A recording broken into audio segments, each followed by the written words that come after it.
but our wishes are with them, and they will be seeing this track when it goes live on YouTube. In the track, we have the actress of our film who is featured. She's Turkish supermodel Suha Gazen, and I want to specially bring this out because it's an underwater shoot, and Suha's not a swimmer or a diver completely, but she's done 18 hours of a fantastic job of going underwater and bringing this video the way it is. It's directed by Karan Dhara, and we would like to present to you Tere Bina. Before presenting it, we were thinking, because we have two versions of it, and Sivalji has written the full song out, and all the Niladri Kumar fans were wondering that, okay, if now Niladri debuts as a music director, will he be playing the sitar? And to make his fans happy, that also has happened. So there's a surprise element in both of the tracks. We're going to be playing the full version first. So let's go for Tere Bin of the film. Unfortunately, we don't have two of our very special actors with us. They're out of town, and we wish they could be with us, Ashutosh Rana and Hiten Tejwani. So I'm going to move aside.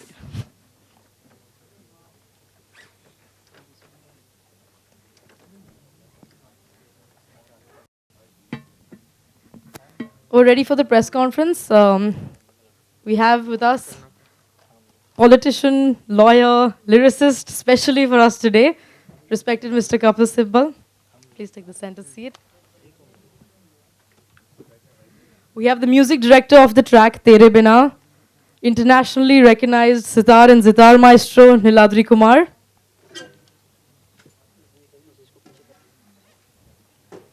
The lead actor of the film, Mr. Jimmy Shergill.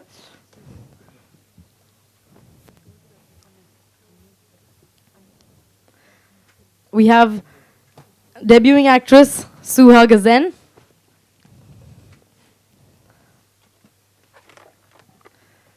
We have the producers of our film, Mr. Vyas Verma and Swatantra Vijay Singh. एक minute हाँ हाँ इधर है You can come here. हाँ ये आपका हाँ हाँ क्या क्या क्या सबको ओके एक मिनट और हमारे डायरेक्टर है तो फिर आप लीजिए and our directors Jitendra Tiwari and Pranav Singh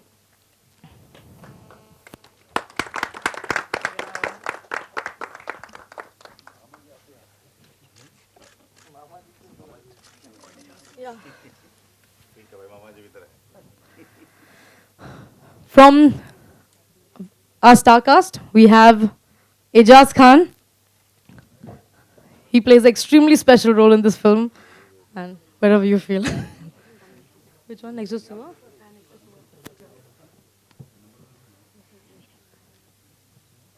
And we have Anirudh Dave, who's also featured in the track.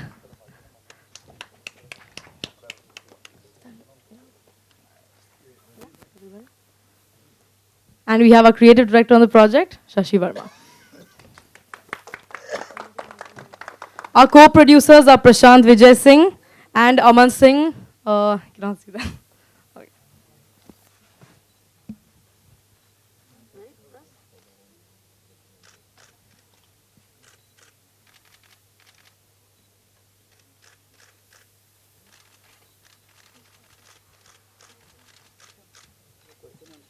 Yeah, ready?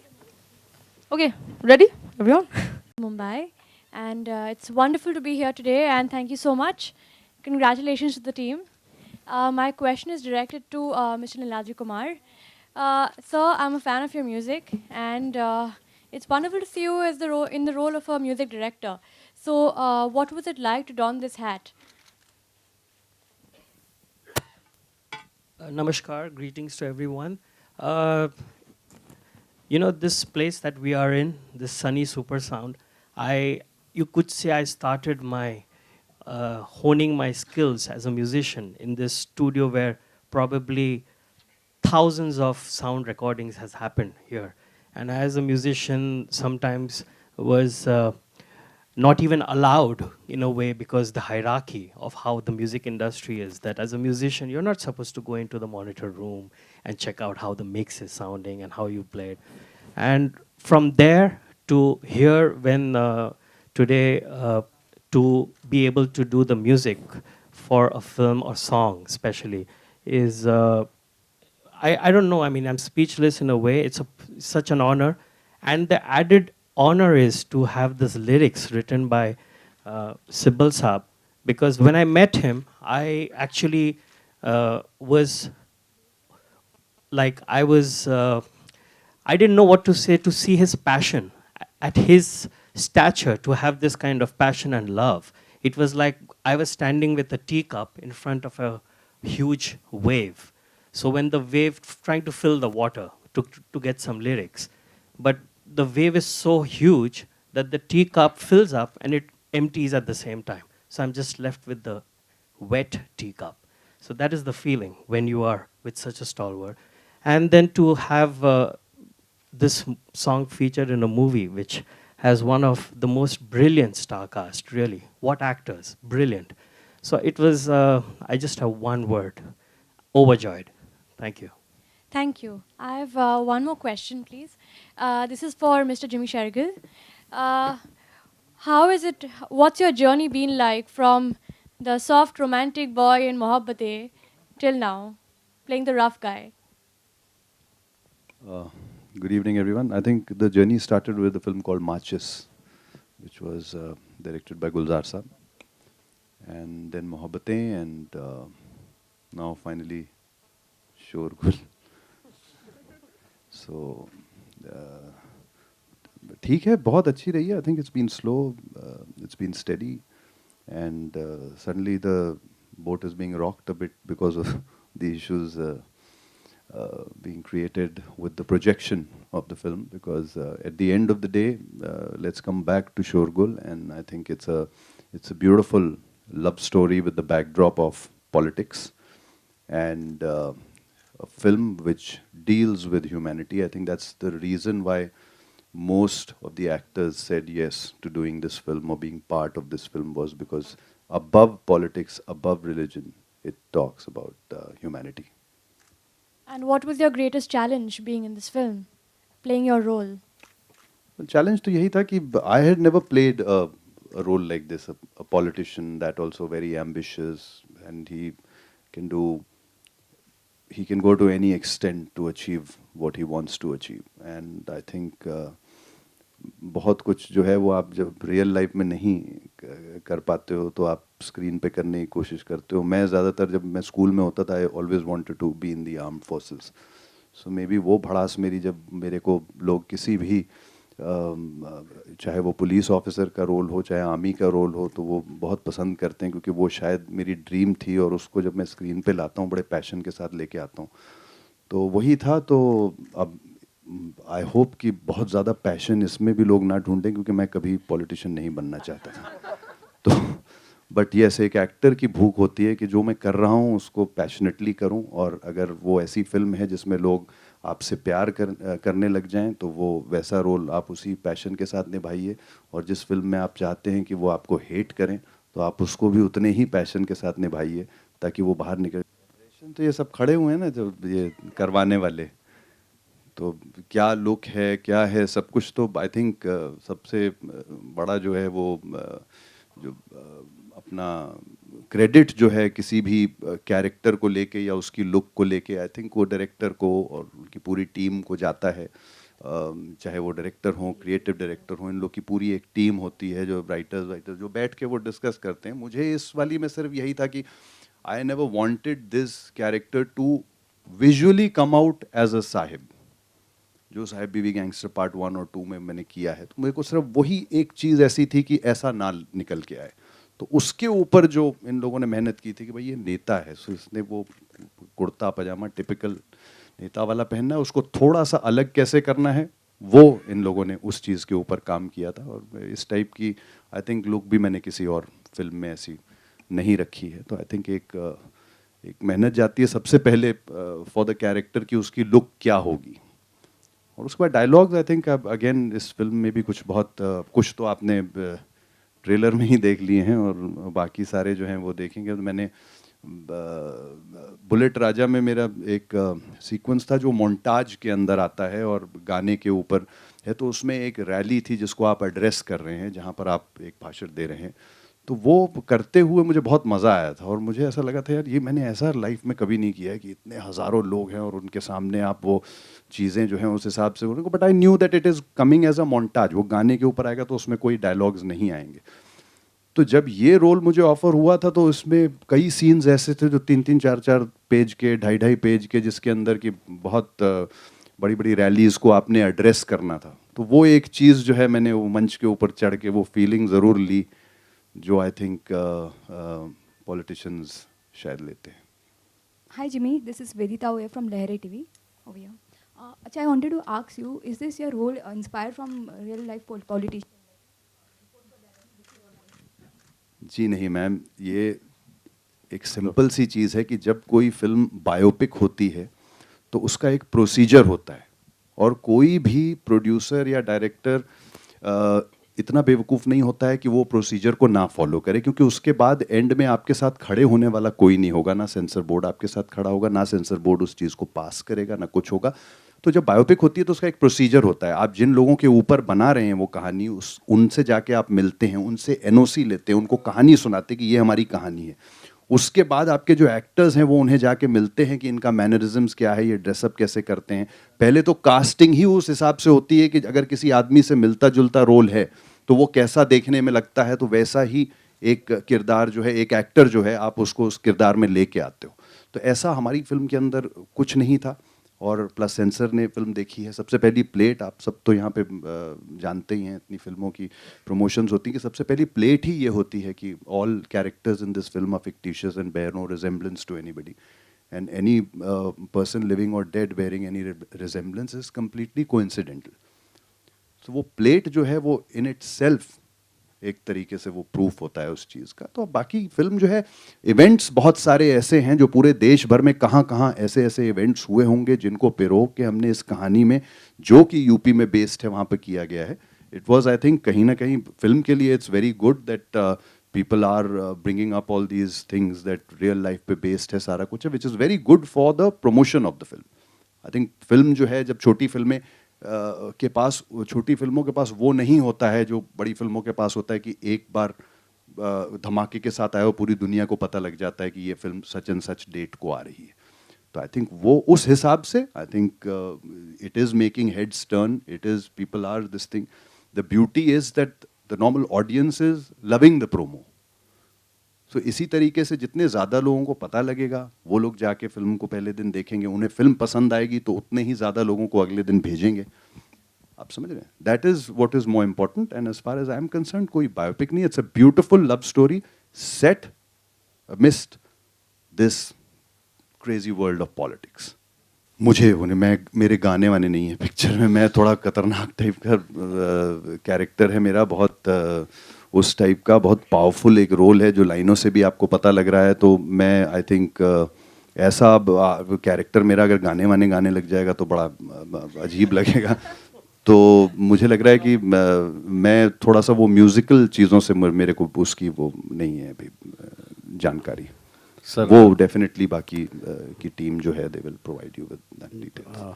Hello Kapil sir, नमस्ते। मेरा प्रश्न कपिल जी से है।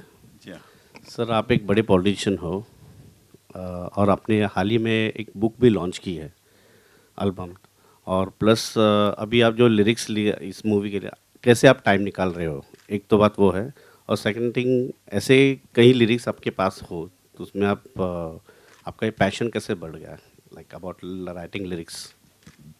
नहीं, मैं शुरू से ही लिखने पढ़ने का शौक़ था, वो बढ़ता गया। जब मैं स्टूडेंट था तब भी लिखता था, और फिर मैंने 2 किताबें भी अंग्रेज़ी की पोइम्स की पब्लिश की हैं मैंने, और मुझे ऐसा लगा कि अंग्रेज़ी की पोइम्स ज़्यादा चलती नहीं हैं क्योंकि ऑडियंस बहुत कम थी है, तो क्यों ना हिंदी में शुरुआत की जाए। तो पहले तो मैं झिझकता था कि मैं लिख भी पाऊँगा कि नहीं, लेकिन जब प्रयास किया तो ठीक ठाक लगा, और कुछ मेरी अंग्रेज़ी की जो पोइम्स थी उर्दू में ट्रांसलेट हुई, उसको म्यूज़िक दिया गया। और गुलशन कुमार जी मेरे पुराने दोस्त और क्लाइंट भी थे, तो भूषण जी को मैंने कांटेक्ट किया और वो हंसने लगे, सोच रहे थे कि ये पॉलिटिशियन आदमी है, ये कैसे लिख पाएगा। तो आए, वो दिल्ली आए, उन्होंने जब सुना तो उनको बहुत अच्छा लगा, तो उन्होंने मुझे बॉम्बे बुलाया, फिर प्रीतम वगैरह के साथ मेरी मुलाकात करवाई। तो कई गाने जो मेरी प्राइवेट कलेक्शन में हैं अभी भी मेरे पास हैं, दे वर पुट टू म्यूज़िक। तो मेरे लिए हरिहरन ने गाया है, अरिजीत ने पहले भी गाया है, प्रीतम ने म्यूज़िक भी दिया है, ललित ने भी दिया है, और कई लोगों ने म्यूज़िक दिया है, वो मेरी प्राइवेट कलेक्शन है। और फिर यशोदारा ने 2 मौके मिले, एक बंदूक में मेरा डुएट मैंने लिखा था, और फिर इस दौरान ये मौका मिला। तो मैं समझता हूँ कि स्क्रीन द्वारा ही जो आपके साधारण विचार हैं वो जनता के बीच पहुँच सकते हैं, और ये बहुत बढ़िया मीडियम है।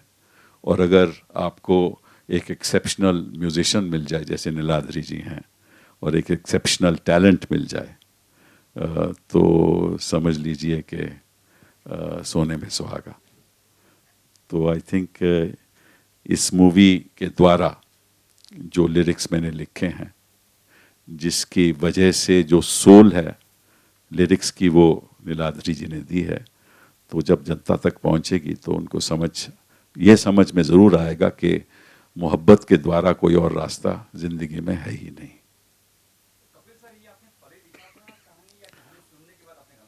नहीं, पहले मुझे कहानी सुनाई गई, और फिर नीलाद्री जी मेरे पास आए, और फिर मतलब कई महीने लगे ये लिरिक्स लिखने में, क्योंकि उसको स्टोरी के साथ जोड़ना, डायलॉग के साथ जोड़ना, वो इमोशन जो सबटेरेनियन फैक्टर है सारी फिल्म में, उसको लिरिक्स के साथ जोड़ना ये कोई आसान काम नहीं होता। और मैं तो बड़ा अनाड़ी हूँ इन चीज़ों में, तो मैंने प्रयास किया और ठीक ठाक ही लग रहा है। हाँ, ज़रूर सुनेंगे, हाँ ज़रूर लिखेंगे और सुनेंगे।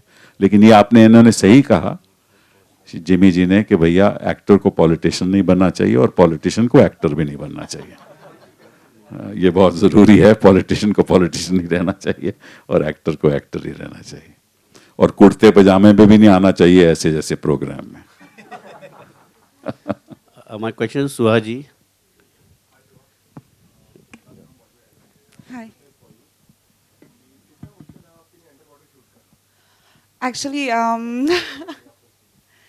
actually, I have a certificate as a lifeguard, and but still, it was extremely very difficult to hold your breath under the water, and it was quite a long day of shooting, and I had only one problem, that was the dress. That was extremely tight, so I couldn't breathe properly, and but still, by the end of the day, we made a really amazing work, and the teamwork was very fine. And I had a lot of support down under the water, and now I'm seeing it for the first time, and I'm really excited. It looks amazing. Yeah, but as a lifeguard, it was very difficult for me as well. So yeah. Training nahi kiya, but like I'm doing mostly swimming twice a day. So and then before the shooting, I started to hold my breath under the water and swimming how to say, for longer time than an hour. So preparation किया मैंने, फिर भी end में थोड़ा सा मुश्किल हो गया.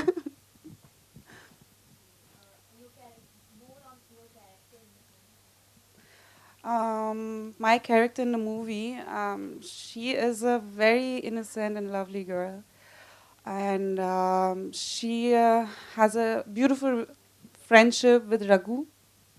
She's growing up together, and then she's about to get married to Salim. So she is very kind, and she loves everyone. Everyone loves her. She's all the time smiling. And in this movie is actually the story about Zainab, how her life changed completely.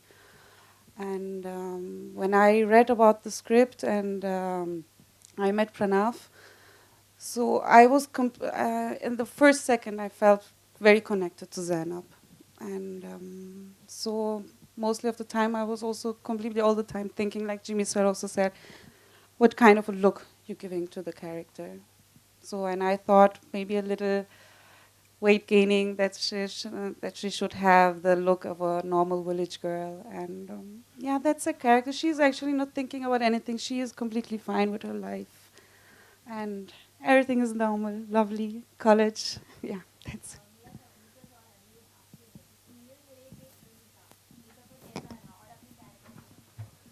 अम, सभी को मेरा नमस्कार। Television पहले भी कर रहा था, अभी भी कर रहा था, और ये सफ़र जो है ख़ास तौर पे मैं बोलूँ तो पिछले कुछ सालों में टेलीविज़न में और फिल्म में कुछ बहुत ज़्यादा अंतर नहीं रहा। अंतर सिर्फ पर्दे का है, इनेक्टमेंट अभिनय वही चीज़ है, बस ये है कि थोड़े से पैमाने बदल जाते हैं, बजट बदल जाता है, चीज़ें और जगह बदल जाती है, और साथ के जो को एक्टर्स होते हैं वो बदल जाते हैं। तो कहीं ना कहीं एक डिफरेंस जो है वो अब नहीं रहा है, तो करने में भी मज़ा आता है। और मैं इस फिल्म में जब आया तो उस समय भी मैं एक सीरियल कर रहा था, उस समय सब टीवी का यम है हम, तो प्रणव से जब मुलाकात हुई तो उन्होंने कहा ऐसा है, फिल्म है, 10-15-20 दिन का काम है, ऐसा है। तो मैंने कहा यार करना चाहिए, नहीं करना चाहिए, लेकिन जहाँ पता लगा कि सिब्बल साहब हैं, गाना मुझ पे फिल्माया जाएगा और जिमी वहाँ पर हैं, आशुतोष जी वहाँ पे हैं, तो मैंने कहा इन लोगों के साथ काम करने का एक अपनी एक अलग मज़ा है, एक अलग रवानगी है। तो बस उस चीज़ को मान के आगे बढ़ गए और फिल्म आपके सामने है, और सब लोगों ने बहुत मेहनत की है। और ख़ास तौर पे कुछ एक सीक्वेंस हैं जो मैं आपको बताना चाहूँगा, जिसमें जो एक डेथ सीक्वेंस होता है रघु का, और जो स्ट्रगल है ज़ैनब का, और जिस तरीके से एक तरफ पूरा एक राजनीतिक षड्यंत्र चल रहा है और उस तरफ पूरा एक जो एक सफ़र जो है, पूरा एक क्रेसेंडो जो है फिल्म का, it's one of its own kind, and definitely people would watch and they would love my work. Thank you so much. My question Ijaz, ये आपका रोल यहाँ ये आप विलेन का रोल अदा कर रहे हो, तो क्या आप बताएंगे कुछ इसमें कितना आपका खून खौल उठा? गुड इवनिंग यार, मैं इसको जो कैरेक्टर में प्ले कर रहा हूँ मुस्तकीम, उसको विलन नहीं कहूँगा।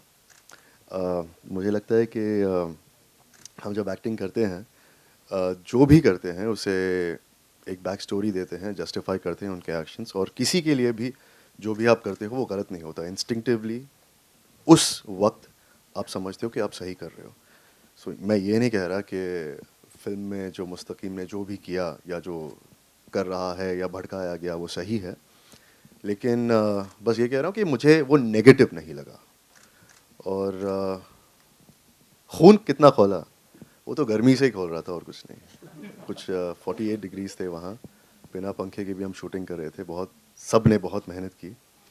इनफैक्ट सुहा बेहोश भी हो रही थी, उन्होंने मुझे कुछ 25 टाइम थप्पड़ मारे थे, बस तभी खून खोला, नहीं तो बहुत ठंडे थे हम। शुक्रिया।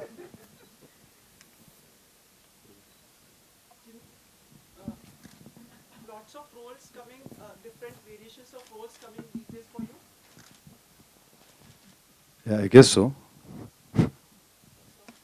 We just saw the Madari trailer a week or so back, and now this. So I guess, yeah.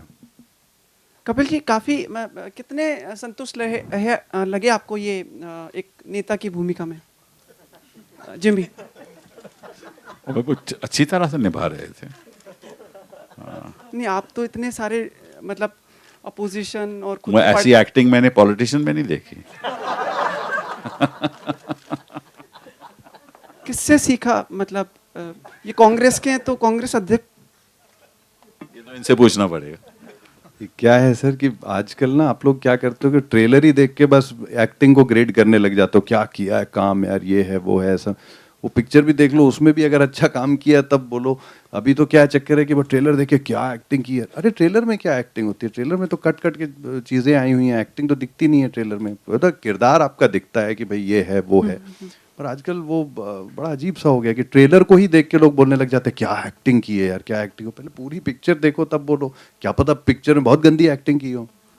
आप समझ रहे हो ना? बाकी ये किरदार जो है ये कोई फिक्टिशियस पार्टी है जो आपको दिखेगी उसके अंदर, उसका किरदार है, फिक्टिशियस किरदार है, और थोड़ा सा है खतरनाक भी है, पावरफुल भी है, थोड़ा सा बहुत ज़्यादा एम्बिशियस भी है, बहुत जल्दी सब कुछ पाना चाहता है। और इसकी अपने तरीके की थिंकिंग है, और ऐसा नहीं किया था किरदार पहले, तो इसलिए किया है। से प्रभावित होके अगर करने लग गया तो फिर तो वो बायोपिक नहीं नहीं नहीं, वैसे नहीं, मतलब वैसी वास्तविक जीवन जो में। घुमा के लाए हो क्वेश्चन। और वही मैंने कहा था, अगर बायोपिक होती तो मैं जाता, मैं उस आदमी की मैनरिज्म्स देखता, किसी भी इंसान के ऊपर। बाकी किरदार भी अगर किसी की रियल लाइफ पे बेस्ड कोई किरदार कर रहे हैं, any actor would go and see the mannerisms, और वो कैसे उठता है, चलता है, क्या कपड़े पहनता है, कैसे बोलता है। आप समझ रहे हो? नहीं नहीं, मैं नहीं समझ रहा सर। मैं लेकिन सवाल ही एक्चुअली मेरा ये है कि मतलब वास्तविक जीवन में जैसे कि हम लोग प्रभावित होते हैं, किसी को एडमायर करते हैं, तो आप किसी नेता को करते हैं, ये पूछ रहा हूँ मैं आपसे। आशुतोष राणा जी को। वही नहीं आया आज। वो नहीं आया आज। ऐसा क्यों? और क्यों? मैंने जो अगर मैं ये देखूंगा कि किसी किरदार को मैं कैसे अप्रोच करता हूँ, तो वो जो है वो हर किरदार के लिए कुछ अलग होगा।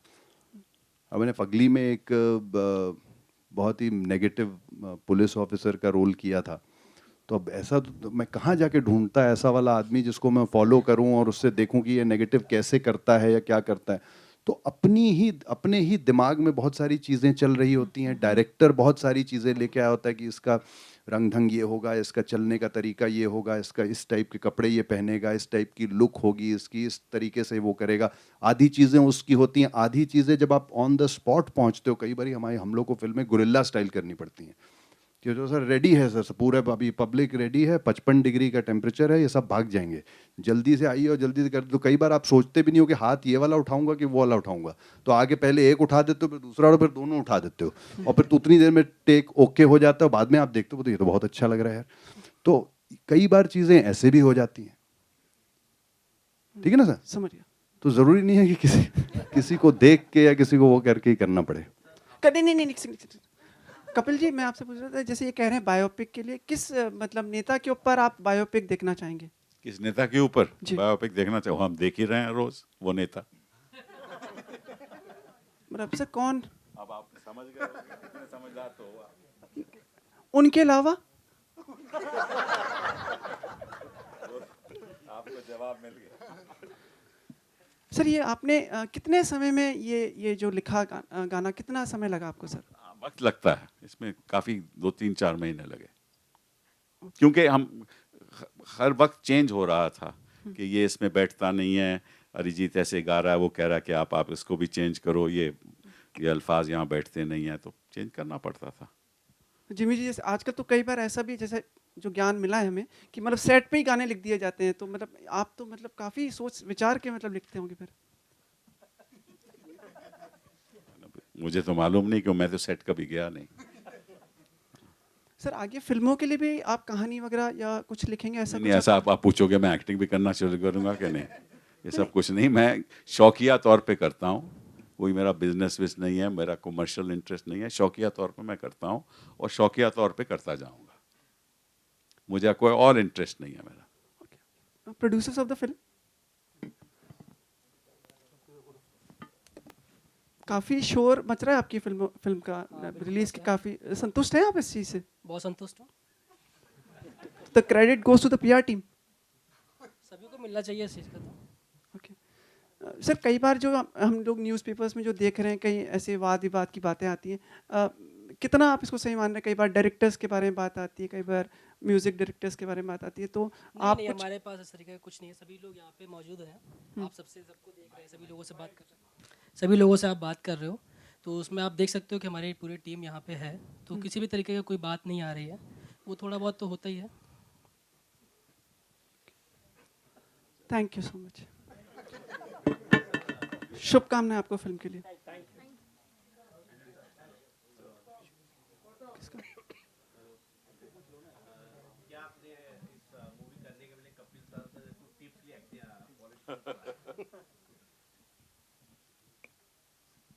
नहीं सर, ऐसे टिप्स तो मैंने नहीं ली। टिप्स बहुत सारी ऑलरेडी लेके आए हुए थे हमारे डायरेक्टर लोग और क्रिएटिव टीम जो है, ये मतलब ऑलमोस्ट जब सीन सुना भी रहे तो कर करके दिखा रहे थे, तो आधा काम तो मेरा वहीं कंप्लीट हो गया था कि वाह यार क्या चार्ज हैं ये लोग, एकदम स्पीच भी पढ़ के सुना रहे हैं तो इतने जोश और उसके साथ सुना रहे हैं, उनका आधा काम तो मेरा वहीं हो गया था।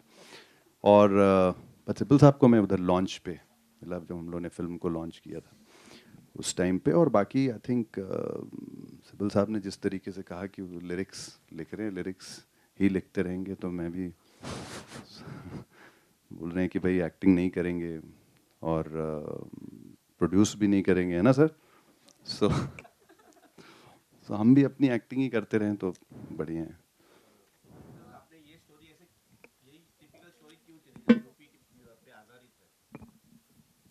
वो अगर ये गुजरात के होते तो फिर वहाँ गुजरात में बना देते हैं। एक्चुअली कुछ कहानियाँ आपके जहन में हमेशा होती हैं, आप उनका बैकग्राउंड रचते हो, सोचते हो ऐसे दिखाएंगे, ऐसे करेंगे।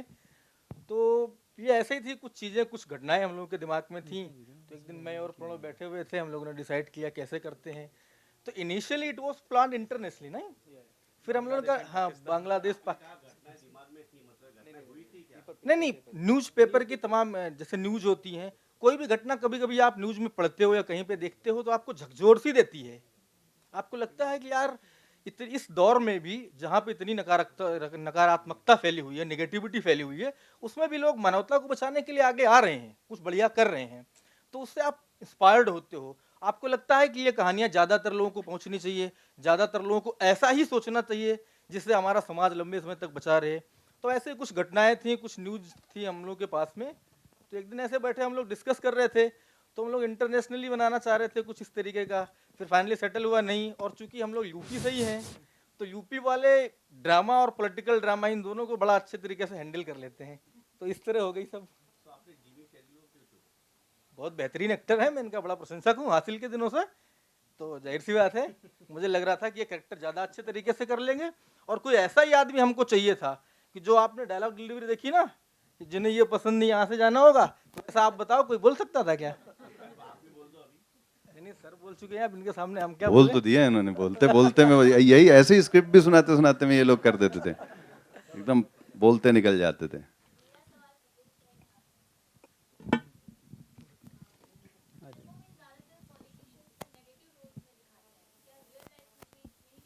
आजकल तो रियल लाइफ में भी मैं ऐसे ही देख रहा हूँ। ठीक है ना?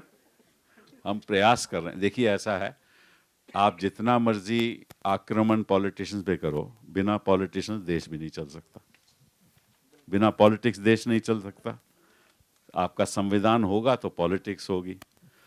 पॉलिटिक्स जितना मर्जी आप नेगेटिव दिखा लो, ठीक है ना, लेकिन फिर भी आपको उसके बिना पॉलिटिशियन बिना देश आगे बढ़ नहीं सकता। तो हम चाहते हैं कि एक ठीक नज़रिए से पॉलिटिशियन को देखो। सब पॉलिटिशियन खराब नहीं होते, सब पॉलिटिशियन अच्छे नहीं होते, सब अभिनेता खराब नहीं होते, सब अच्छे नहीं होते, सब मीडिया खराब नहीं होता, सब अच्छे भी नहीं होते, ठीक है ना? तो हर एक में खराबी ना देखो, खामियां ना देखो, अच्छाइयाँ भी देखो।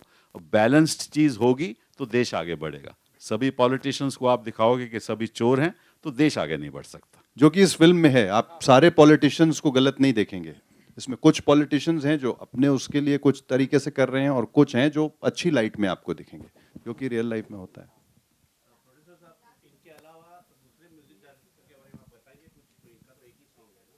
ललित पंडित जी के बारे में, उन्होंने 3 सॉन्ग दिए हमारी मूवी में, और काफ़ी अच्छे सॉन्ग है वो भी बाद में भी रिलीज़ होंगे एक एक करके। नहीं, वो धीमे धीमे आपको सुनने में आएंगे। अब पता नहीं क्या हाँ, हुआ। वही पूछना चाहूँगा कि आशुतोष जी आए नहीं, कुछ कभी महसूस हो रही है उनकी, और क्या रीजन था? He is not well. He is not well. नहीं, वैसा नहीं है। आशुतोष जी किसी वजह से नहीं आए होंगे, और ललित जी भी किसी वजह से नहीं आए यहाँ पे। जी, काफ़ी अच्छे गाने हैं। एक आइटम सॉन्ग है और उसके अलावा 2 गाने। नहीं, वो ललित जी के ही हैं गाने, तीनों। आइटम सॉन्ग सर का है, आइटम सॉन्ग का लिरिक्स सर का है जी। मस्त है।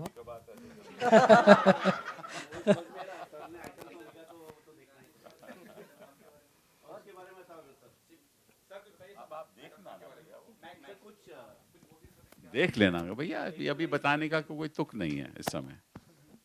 आप सुनेंगे वो बात। हाँ। वो वैसा आइटम सॉन्ग नहीं है जैसा आप समझ रहे हो।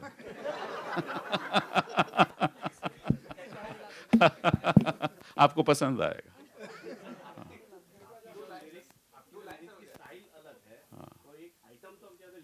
हाँ वो भी अलग है स्टाइल, वो आइटम सॉन्ग भी अलग है, मस्त मस्त हवा मस्त मस्त. We have a last question. Anyone? Last question, please.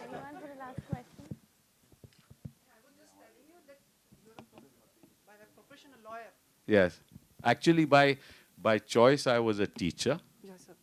By accident I was a politician. And by profession I am a lawyer. By choice I was a teacher. I started my life teaching modern history. I entered the law. I, in the meantime, got into the IAS. I did not join. I entered the law. And then accidentally I became a politician. That's how it all happened. My future plans is to write more lyrics for you guys. Thank you. Thank you so much.